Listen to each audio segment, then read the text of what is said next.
لله وكفى وسلام على عباده الذين اصطفى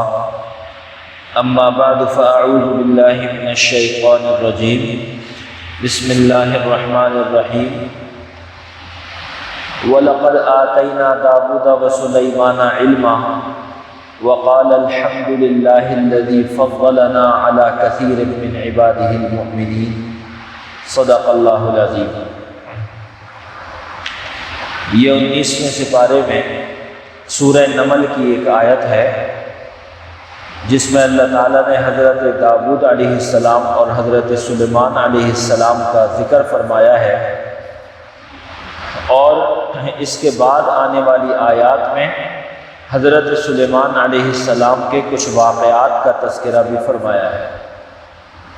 حضرت داؤد علیہ السلام ان انبیاء کرام میں سے ہیں جن کو اللہ تعالیٰ نے بنی اسرائیل میں بھیجا تھا، یعنی حضرت موسیٰ علیہ السلام بنی اسرائیل میں تشریف لائے تھے، اور حضرت موسیٰ علیہ السلام کے تشریف لے جانے کے بعد میں جو انبیاء کرام آئے ان میں حضرت داؤد علیہ السلام بھی۔ حضرت داؤد علیہ السلام کی یہ خصوصیت ہے کہ اللہ تعالیٰ نے ان کو بھی نبی بنایا، اور اللہ تعالیٰ نے ان کو کچھ خاص چیزیں عطا فرمائی، جن میں سے ایک چیز یہ تھی کہ اللہ تعالیٰ نے ان کو نبوت کے ساتھ ساتھ بادشاہت بھی عطا فرمائی۔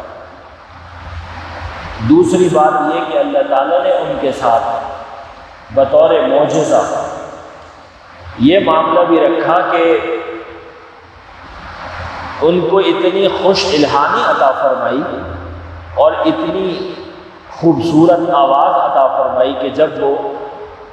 اپنی کتاب زبور کی تلاوت فرمایا کرتے تھے، جو اللہ تعالیٰ نے ان کے اوپر نازل فرمائی تھی زبور، جب اس کی تلاوت کیا کرتے تھے تو ان کے ساتھ پہاڑ بھی تسبیح بیان کیا کرتے تھے اور اس تسبیح کے اندر شریک ہو جایا کرتے تھے۔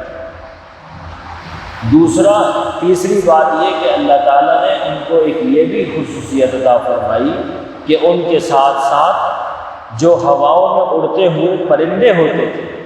وہ بھی ان کی تسبیح اور مناجات میں شریک ہو جایا کرتے تھے، اور وہ بھی ہواؤں میں ٹھہر جایا کرتے تھے جب حضرت داؤد علیہ السلام اپنی زبور کی تلاوت فرمایا کرتے۔ اس کے علاوہ اللہ تعالیٰ نے ان کو ایک معجزہ یہ عطا فرمایا کہ وَأَلَنَّا لَهُ الْحَدِيدَ،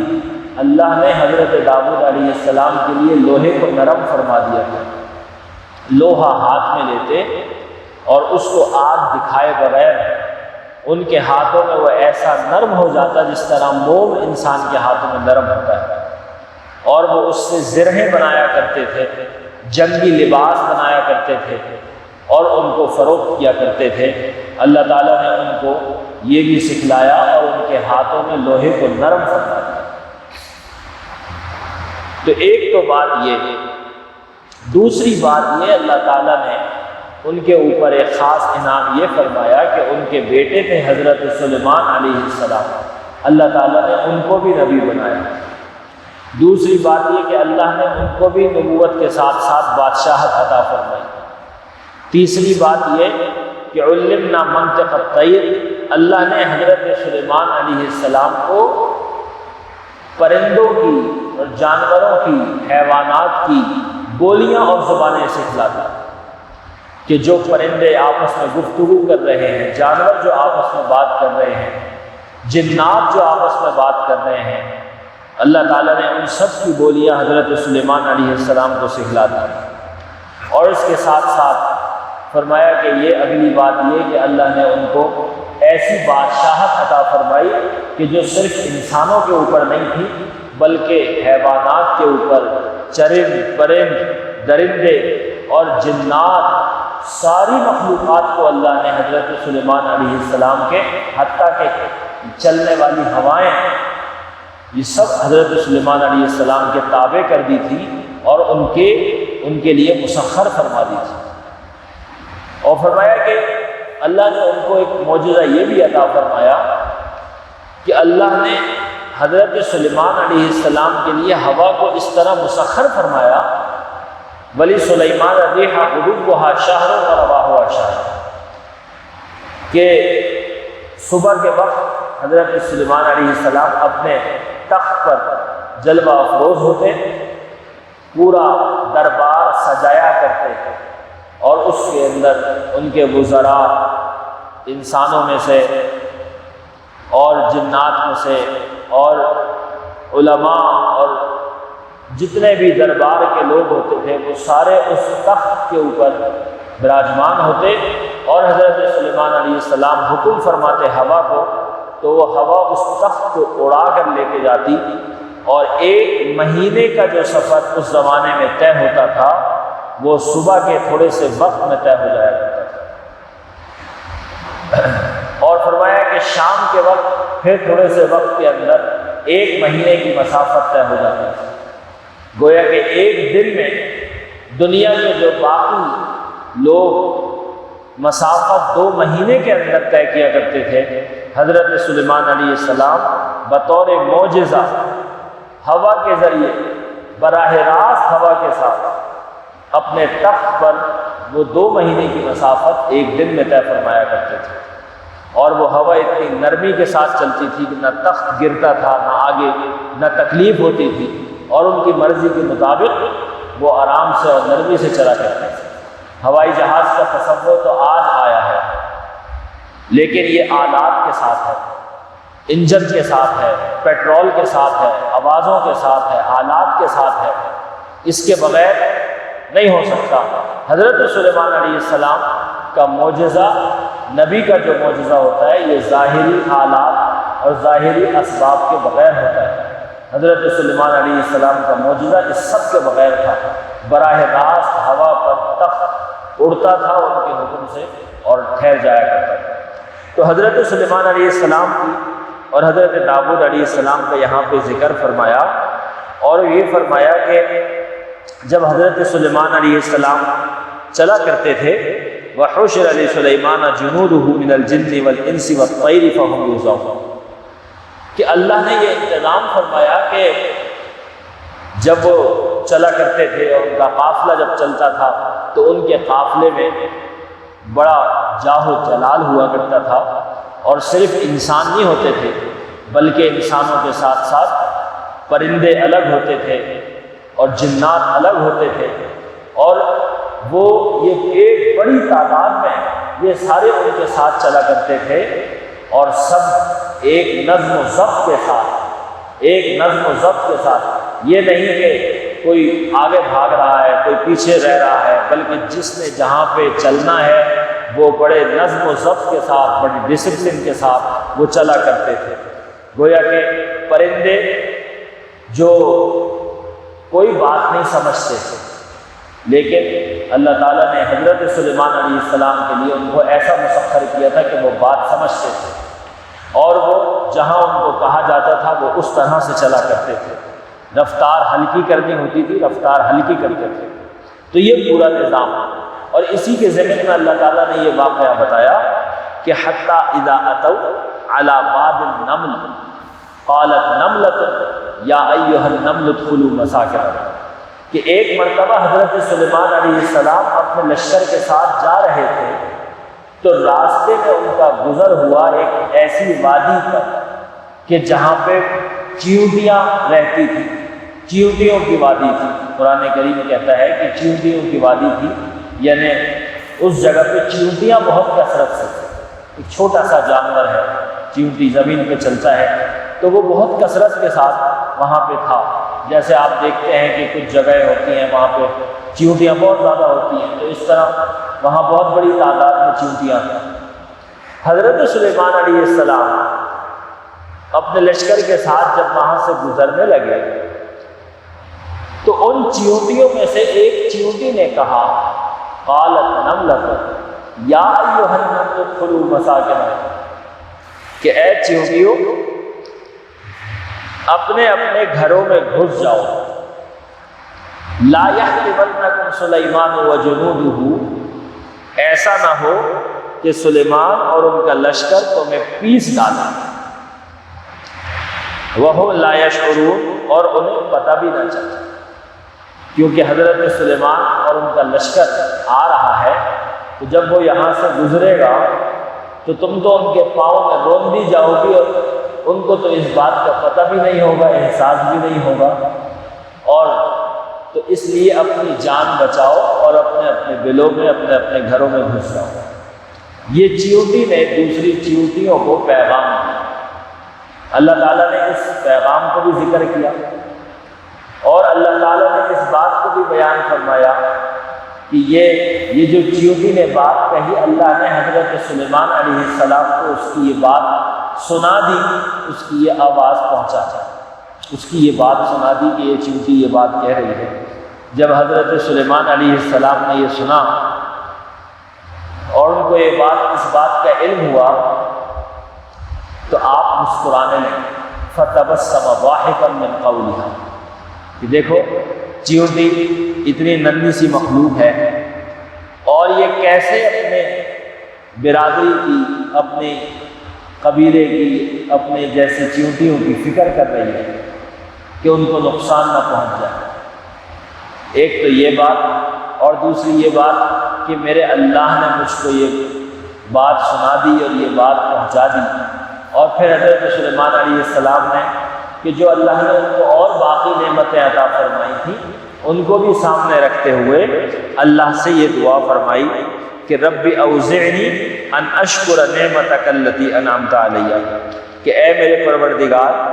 مجھے اس بات کا پابند بنا دیجئے کہ میں ان نعمتوں کا شکر ادا کروں، انعمت علیہ وعلی والدیہ، جو آپ نے مجھے اور میرے والدین کو عطا فرمائی ہیں، کہ جو نعمتیں آپ نے مجھ کو عطا کی، نبوت بھی عطا فرمائی، بادشاہت بھی عطا فرمائی، جانوروں کی بولیاں بھی سکھلائیں، اور جنات کو میرے تابع کیا، اور جو میرے والدین کو نعمتیں عطا فرمائی کہ میرے والد بھی ایک نبی، وہ بھی بادشاہ، اللہ نے ان کو بھی معجزات عطا فرمائے، وَأَنْ أَعْمَلَ صَالِحًا، اور میں وہ نیک کام کروں ترضاہ جو آپ کو پسند ہو، وَأَدْخِلْنِي بِرَحْمَتِكَ فِي عِبَادِكَ الصَّالِحِينَ، اور مجھے اپنی رحمت سے نیک بندوں میں شامل فرما لیجیے۔ حضرت سلیمان علیہ السلام نے یہ دعا فرمائی، اور یہ دعا ہر ایمان والے کو کرنی چاہیے کہ جس کے اندر اللہ تعالیٰ کی نعمتوں کا شکر بھی ہے، اور ان نعمتوں کے ذریعے سے اللہ کی اطاعت اور فرما برداری میں مزید آگے بڑھنے کی دعا بھی ہے کہ آپ کو مجھ کو جو نعمت عطا فرمائی اس کا شکر میں کروں، اور اس کے شکر کے اظہار کا ایک طریقہ یہ ہے کہ میں مزید ایسے کام کروں اے اللہ جس سے آپ خوش ہوں۔ اللہ تعالیٰ جب کسی کو نعمت عطا فرماتے ہیں تو ان نعمتوں کا تقاضا اور حق یہ ہے کہ آدمی شکر ادا کرے، اور شکر ایک تو زبان سے ہوتا ہے، لیکن دوسرا شکر جو حقیقتاً ہوتا ہے وہ یہ ہوتا ہے کہ اللہ کی دی ہوئی نعمت کو اللہ کی فرما برداری میں اور اطاعت میں استعمال کیا۔ جیسے اللہ نے کسی کو مال دیا ہے،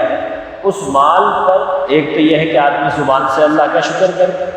لیکن حقیقی شکر کیا ہے کہ اس مال کو وہاں خرچ کرے جہاں جس سے اللہ راضی ہو۔ اللہ نے کسی کو صحت عطا فرمائی ہے تو ایک تو یہ ہے کہ آپ نے کہا الحمدللہ، اللہ کا شکر ہے، زبان نے کہا اور فارغ ہو گئے، لیکن حقیقی شکر کیا ہے کہ اس صحت کو اللہ کی اطاعت اور فرما برداری میں نیک کاموں کے اندر خرچ کیا جائے، دین کے کاموں میں خرچ کیا جائے، اپنی جان کو لگایا جائے وہاں پہ جہاں لگانے سے اللہ خوش ہوتے۔ تو یہ اللہ تعالیٰ نے جتنی نعمتیں عطا فرمائی ہیں ان نعمتوں کا شکر ایک تو کرنا ہے، اور شکر کے اندر بھی عملی طور پہ شکر کرنا ہے، اور تیسری بات یہ کہ دعا یہ مانگنی ہے کہ اللہ تعالیٰ نیک عمل کی توفیق دے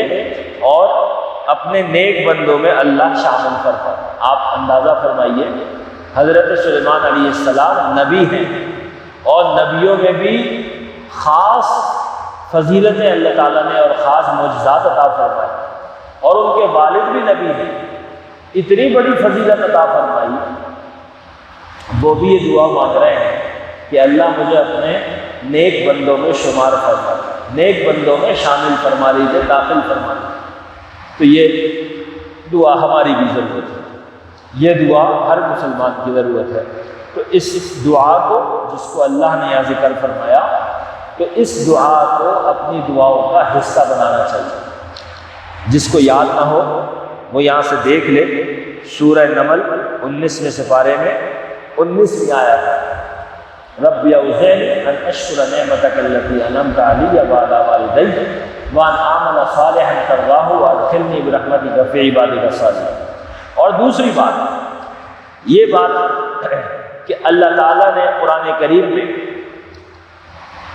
ایک چھوٹے سے جانور چیونٹی کا ذکر فرمایا، جس کی کوئی حیثیت نہیں، جو اتنی کمزور کہ آپ اس کو رون دیں تو پتہ بھی نہ چلے، اف بھی نہ کر سکے، آواز بھی نہ آئے، لیکن اس چیونٹی کی اس خیر خواہی کے جذبے کا ذکر فرمایا کہ جو اپنی قوم کے لیے اس کی خیر خواہی اور اس کی ہمدردی تھی کہ میری قوم ہلاک نہ ہو، میری قوم ہلاک نہ ہو۔ تو آپ اندازہ لگائیے، ایک چیونٹی نے اپنی قوم کی فکر کی، اللہ نے اس کا ذکر قرآن میں فرما دیا۔ جو انسان اپنی قوم کی فکر کرے گا، جو انسان اپنی برادری کی فکر کرے گا، اور یہ چیونٹی نے جو فکر کی، یہ تو ان کی جانوں کی حفاظت کی تھی، جو دنیا کی اعتبار سے فکر ہے، اور ایک فکر وہ ہے کہ جو انسان اپنے جیسے انسانوں کی آخرت کی فکر کرتا ہے، کہ جو اس دھرتی پہ انسان رہتے ہیں، جو لوگ رہتے ہیں، اور وہ گناہوں کی طرف اور اللہ کی ناراضگیوں کی طرف سرپٹ دوڑے چلے جا رہے ہیں، ان کو کسی طرح سے اللہ کی طرف بلایا جائے۔ جو مسجدوں میں نہیں آ رہے ان کو مسجدوں میں لایا جائے، جو اللہ کی نافرمانیوں میں ہے ان کو اللہ کی فرمانبرداریوں میں لایا جائے، ان کی خیر خواہی، ان کے ساتھ ہمدردی، ان کو دعوت دینا، ان کو بلانا، یہ کام کتنا عالی اور کتنا اونچا کام ہے کہ جس کے اندر ان سارے انسانوں کے لیے ہمدردی اور فکر۔ تو جو انسان یہ کام کرے گا وہ اللہ کو کتنا پسند ہوگا اور اس کا عمل اللہ کو کتنا مقبول ہوگا۔ تو اللہ تعالی ہم سب کو قرآن کریم پہ اور قرآن کریم کے مفاہیم پر عمل کرنے کی توفیق عطا فرمائے، اور اللہ تعالیٰ کی ان نعمتوں کا شکر کرنے کی توفیق عطا فرمائے جو اللہ تعالیٰ نے ہم کو عطا فرمائی ہیں۔ وآخر دعوانا الحمد للہ رب العالمین۔ اللہم لک الحمد ولک الشکر لا احصی ثناء علیک انت کما اثنیت علی نفسک۔ اے اللہ، جو کچھ کہا گیا سنا گیا اس کو قبول فرما۔